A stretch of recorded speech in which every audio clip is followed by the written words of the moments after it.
पाठ 1 साखिया पद्यांशों की सप्रसंग व्याख्या। पहला है, साधु ऐसा चाहिए जैसा सूप सुभाए, सार सार को गाही रहे, थोथा देई उड़ाए।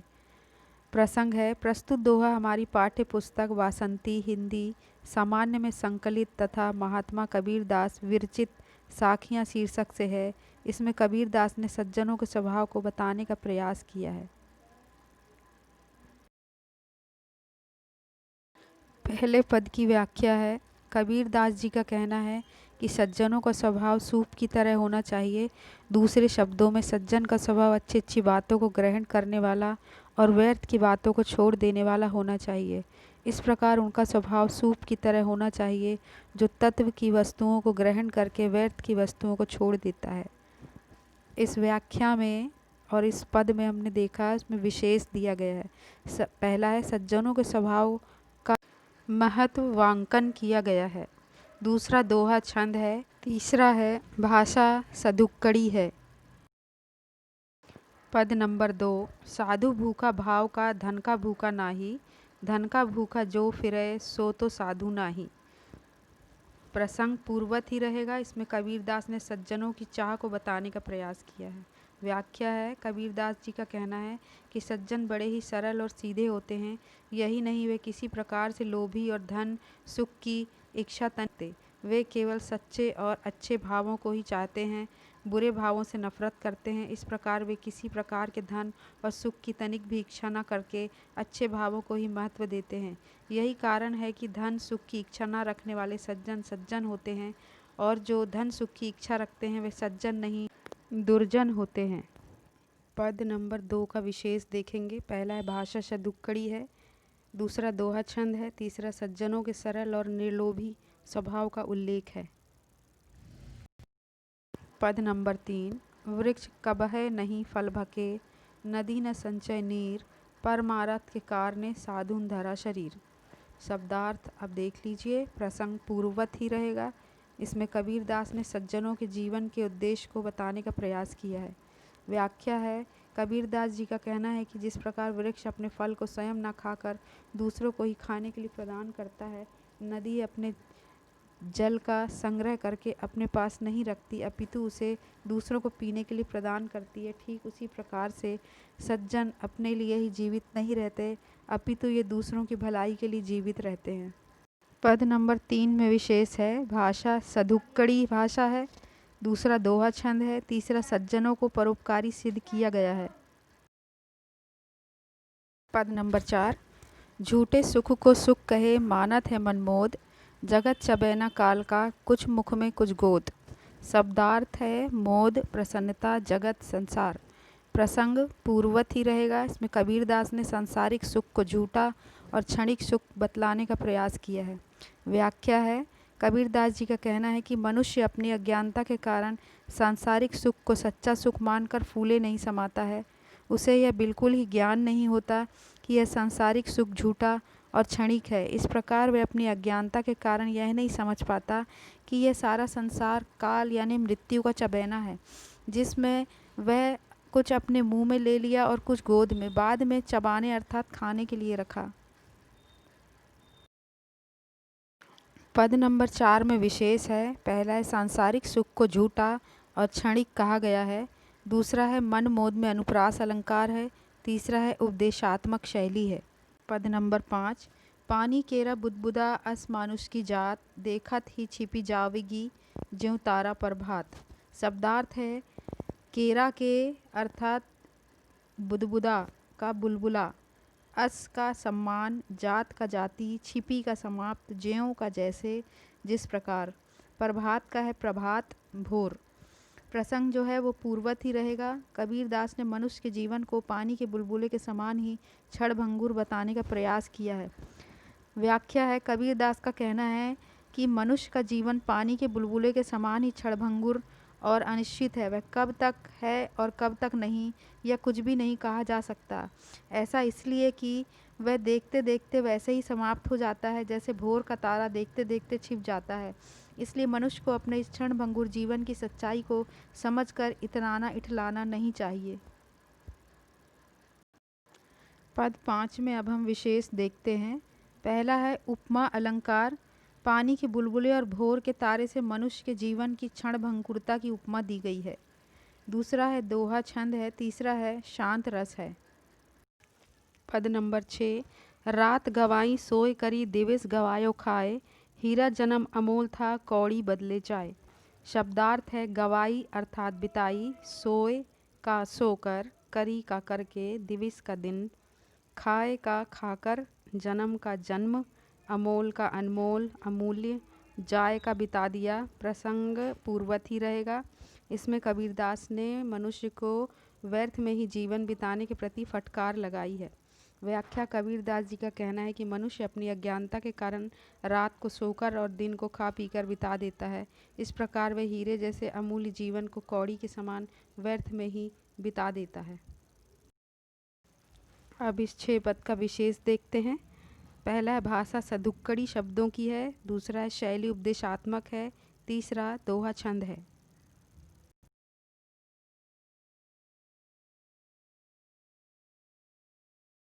अब आगे देखेंगे पद नंबर 7।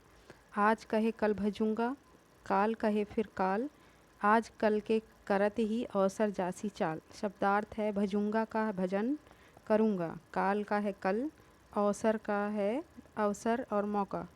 प्रसंग पूर्वत ही रहेगा। इसमें कबीरदास ने भगवान के प्रति ध्यान लगाने में टाल मटोल करने वाले मनुष्य को सावधान करते हुए कहा है कि व्याख्या इस प्रकार है, मनुष्य अपना जीवन सार्थक बनाने की भूल करता ही रहता है।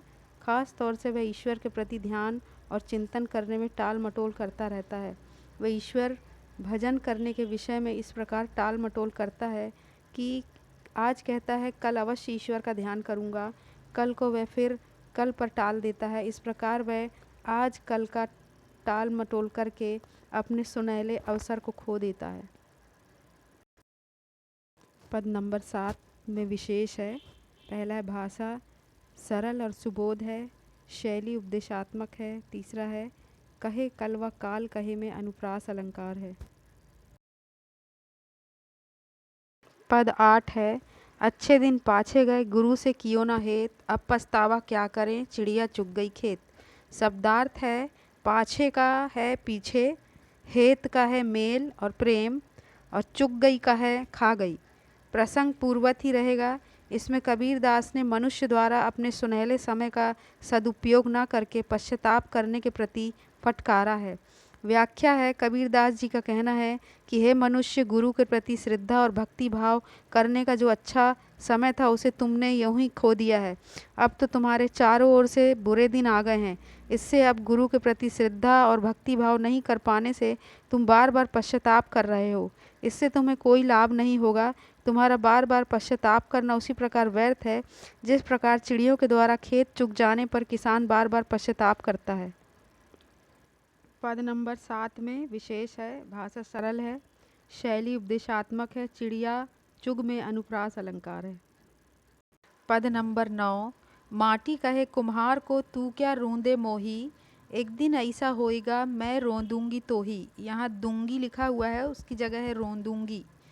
शब्दार्थ है माटी का मिट्टी, रूंदे का है मिटाना, मोही का मुझे, ऐसा का है इस प्रकार, ऐसा ही, होइगा का होगा, तो ही का तुम्हें, तुम की। प्रसंग है पूर्वत ही रहेगा। इसमें कबीरदास ने मनुष्य के क्षणभंगुर और अनिश्चित जीवन को मिट्टी के माध्यम से बता प्रयास किया है। व्याख्या है कबीरदास जी का कहना है कि कुम्हार रोज रोज मिट्टी को मिट्टी में मिलाकर बर्तन बनाने का अपना नित्य कर्म करता है। इसे इस तरह देखकर मिट्टी ने उस पर अपना क्रोध प्रकट करते हुए कहा कि वह उसे क्यों इस तरह बार बार मिलाकर उसके अस्तित्व, कुछ न होने के भाव को समाप्त कर रहा है। इस तरह करके वह अपनी होने वाली इस प्रकार की दशा को क्यों भूल रहा है। उसे तो वह कान खोलकर सुन लेना चाहिए कि एक ऐसा समय भी आएगा जब वह भी उसे मिट्टी, इसी प्रकार मिट्टी में मिलाकर उसके अस्तित्व, कुछ होने के अहंकार को मिट्टी में मिलाकर रख देगी। इसमें विशेष है सदुक्कड़ी भाषा है। दूसरा है कहे कुम्हार में अनुप्रास अलंकार है। तीसरा है माटी, मिट्टी को मनुष्य के रूप में चित्रित किया गया है, इसलिए इसमें मानवीकरण अलंकार है। चौथा शांत रस का प्रवाह है। पद नंबर 10, यह तन कांचा कुंभ है, लिए फिरे था साथ, टपका लागा फूटिया, कछु नहीं आया हाथ। शब्दार्थ है, तन का है शरीर, कांचा का कच्चा, कुंभ का घड़ा, टपका का है ठोकर, लागा का लग गया, फूटिया का फूट गया, कछु का प्रसंग पूर्वत ही रहेगा। इसमें कबीरदास ने शरीर की अनिश्चय क्षणभंगुरता को बतलाने का प्रयास किया है। व्याख्या है, कबीरदास जी का कहना है कि यह शरीर कच्चे घड़े के समान है, जिसे अपनी अज्ञानता के कारण मनुष्य उस पर इतराते हुए इधर उधर घूमता फिरता है। उस पर जब मृत्यु यानी काल का ठोकर लगता है, तब वह फूट समाप्त हो जाता है। फलस्वरूप कुछ भी हाथ नहीं आता, अर्थात सारा जीवन व्यर्थ हो जाता है। अब इस 10वें पद का हम विशेष देखेंगे, जिसमें है पहला है सधुक्कड़ी भाषा है, दूसरा है शरीर को कच्चे घड़े के रूप में व्यक्त करने से रूपक अलंकार है, कांचा कंभ और फिरेथा साथ में अनुप्रास अलंकार है। अब है दीर्घ उत्तरीय प्रश्न उत्तर। पहला है, साधु के स्वभाव की तुलना सूप के साथ क्यों की गई है? उत्तर है, सूप थोथी यानी बेकार की वस्तुओं को उड़ा देता है और सार तत्व की वस्तुओं को अपने पास रख लेता है। ठीक उसी प्रकार सच्चे साधु का भी स्वभाव होता है, वह भी व्यर्थ की बातों को छोड़ देता और अच्छी बातों को ग्रहण कर लेता है। इस प्रकार साधु का स्वभाव सूप से बिल्कुल मिलता जुलता है, इसलिए साधु के स्वभाव की तुलना सूप के साथ की गई है। सूप अर्थात सूपा, जिसे हम बहुत सारी चीज़ें फटकते हैं। प्रश्न नंबर 2, आज काल के करत ही अवसर जासी चाल का क्या आशय है? उत्तर है, आज काल के करत ही अवसर जासी चाल का आशय है समय का टाल मटोल करना। दूसरे शब्दों में यह मनुष्य जब आज का काम कल पर और कल का काम अगले कल पर छोड़ने लगता है तो समय उसका इंतज़ार नहीं करता, वह तो अपनी ही रफ्तार से आगे बढ़ता जाता है। इस प्रकार समय का सदुपयोग न करने के कारण मनुष्य को बार बार पछताना पड़ता है। इसलिए आज का काम कल पर और कल का काम अगले कल पर नहीं छोड़ना चाहिए।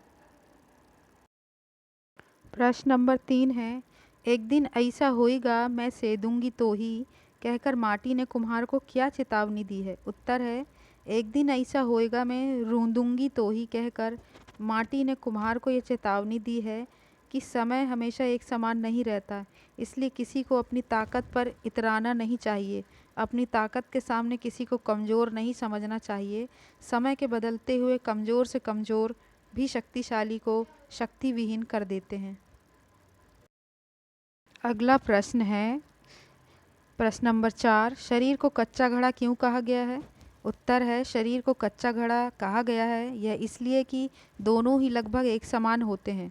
कच्चा घड़ा कब फूट जाए कोई ठीक नहीं, इसी प्रकार यह शरीर कब समाप्त हो जाए कुछ कहा नहीं जा सकता। इस प्रकार दोनों ही नश्वर है, उनकी नश्वरता अनिश्चित है। इसी प्रकार और आगे के अध्याय आपको मिलते रहेंगे।